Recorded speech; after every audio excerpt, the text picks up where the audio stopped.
Efesios 2. Salvar por medio de gracia. E você estava morto de vosso delito nan e picanan, den qual não você estava cana antes segundo o curso do mundo aqui, segundo o príncipe de poder de Laira, de espírito que te obra war de ayunan de desobediência. Nos tur também estava viva antes me de nan, den a paixão de nos carne, cumpriendo com o desejo nan de carne e de mente, e estava de natureza yunan de fúria, mescos com o outro nan. Mas Deus, sendo rico de misericórdia, por motivo de seu gran amor, com o qual Ele estima nos, hasta tempo que nós estava morto de nos transgressões, se nós vivo junto com Cristo, por meio de graça vos agora salvar. E alanta-nos junto com Ele, e se nos sinta junto com Ele, em lugar celestial, em Cristo Jesus. Para den siglo nan, que também, é por mostrar a riqueza sobresaliente de sua graça, de seu carinho para conosco, em Cristo Jesus. Passamos por meio de graça, vos agora salvador de fé. E esse não de vós mesmos, é dom de Deus.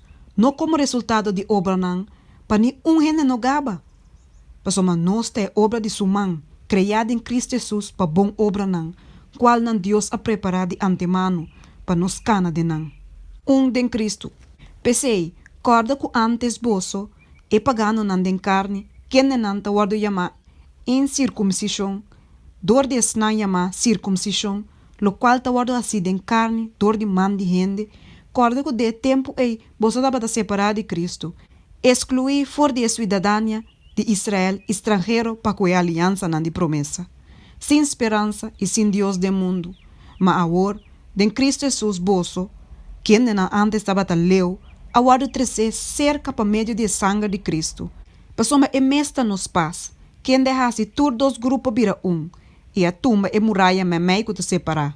Dor de abolir de sua carne e enemistade, qual é lei de emanamento não conteni, de ordenança não, para de su mês e dos não vira gente novo, assim estabelecendo paz, e para reconciliar nan dos de solo corpo com Deus dor de cruz, matando a enemistade para meio de Je.